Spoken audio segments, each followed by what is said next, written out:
Assalamualaikum warahmatullahi wabarakatuh. Perkenalkan, nama saya Erdia Puspita Ayu dengan NIM C0C01908 dari Prodi Akuntansi Fakultas Ekonomi dan Bisnis Universitas Jambi. Baiklah, kali ini saya akan menjelaskan materi tentang konsep pengakuan pajak tentang investasi pada entitas anak dan properti perusahaan. Baiklah, yang pertama kita masuk kepada definisi entitas asosiasi dan entitas anak. Definisi entitas asosiasi menurut SAK ETAP mendefinisikan entitas sosial sebagai suatu entitas termasuk entitas bukan perseroan terbatas seperti persekutuan, di mana investor mempunyai pengaruh signifikan dan bukan merupakan entitas anak atau bagian dalam joint venture. Pengaruh signifikan adalah kekuasaan untuk berpartisipasi dalam keputusan kebijakan keuangan dan operasional atas suatu entitas, tetapi tidak mengendalikan atau mengendalikan bersama atas kebijakan tersebut. Pada umumnya, entitas asosiasi diungkapkan jika perusahaan memiliki kepemilikan saham sebesar 20% dari jumlah saham yang beredar. Jumlah saham yang beredar sebanyak 20% dianggap mampu mempengaruhi suatu kebijakan entitas asosiasi kecuali dapat ditunjukkan secara jelas bahwa tidak ada pengaruh signifikan. Namun, terkadang perusahaan juga bisa menunjukkan pengaruh yang signifikan meski jumlah kepemilikan saham kurang dari 20% dan harus diungkapkan dalam laporan keuangan. Selanjutnya kita masuk kepada definisi entitas anak. Entitas anak menurut SAK ETAP adalah sebagai suatu entitas yang dikendalikan oleh entitas induk. Pengendalian adalah kemampuan untuk mengatur kebijakan keuangan dan operasional dari suatu entitas sehingga mendapatkan manfaat dari aktivitas tersebut. Pengendalian dianggap jika entitas induk memiliki baik secara langsung atau tidak langsung melalui entitas anak lebih dari setengah hak suara dari suatu entitas, kecuali dapat ditunjukkan secara jelas bahwa kepemilikan tersebut tidak menunjukkan adanya pengendalian. Nah, pengendalian dapat juga muncul ketika entitas induk memiliki setengah atau kurang hak suara suatu entitas, tetapi memiliki yang pertama itu ada mempunyai hak suara lebih, maksudnya dari setengah berdasarkan suatu perjanjian dengan pemegang saham lainnya. Yang kedua, mempunyai hak untuk mengatur kebijakan keuangan dan operasional berdasarkan anggaran dasar atas perjanjian. Yang ketiga, mempunyai hak untuk menunjukkan atau memberhentikan mayoritas anggota dewan direksi atau badan yang setara dan pengendalian entitas dilakukan oleh dewan tersebut atau badan tersebut. Dan yang keempat, mempunyai hak untuk bertindak sebagai suara mayoritas dalam rapat dewan direksi atau badan yang setara dengan pengendalian entitas dilakukan oleh dewan atau badan tersebut.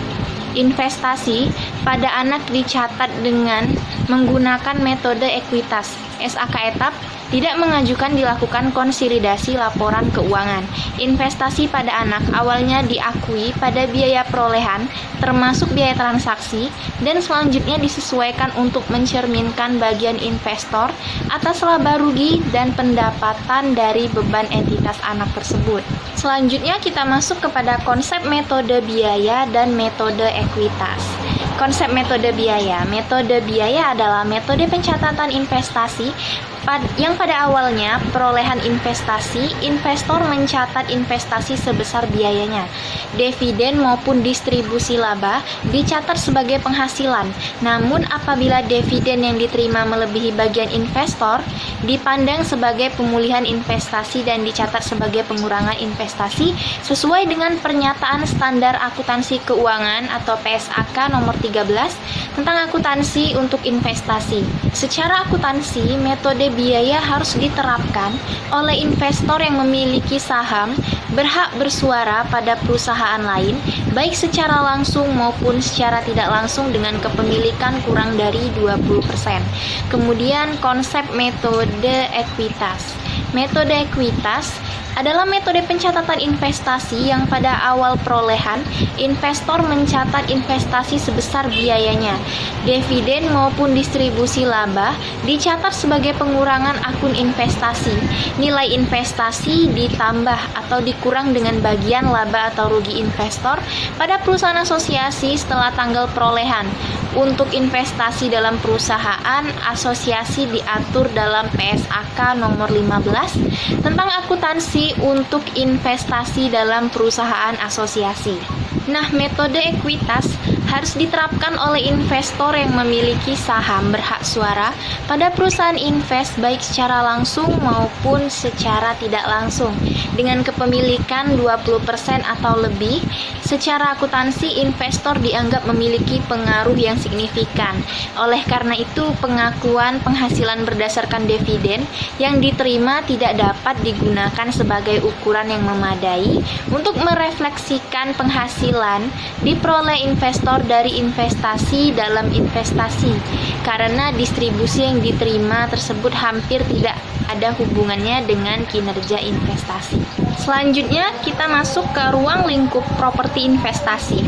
Menurut PSAK 13 revisi 2007, properti investasi adalah properti tanah atau bangunan atau bagian dari suatu bangunan atas kedua-duanya yang dikuasai oleh pemilik atau lease atau penyewa melalui sewa pembiayaan untuk menghasilkan rentasi atau untuk kenaikan atas kedua-duanya, tidak untuk yang pertama digunakan dalam produksi atau penyediaan barang atau jasa atau tujuan administratif. Yang kedua, dijual dalam kegiatan usaha sehari-hari. Dalam PSAK 13 juga diberikan definisi mengenai properti yang digunakan sendiri, yaitu properti yang dikuasai oleh pemilik atau lease melalui sewa pembiayaan untuk digunakan dalam produksi atau penyediaan barang atas atau jasa untuk tujuan administratif.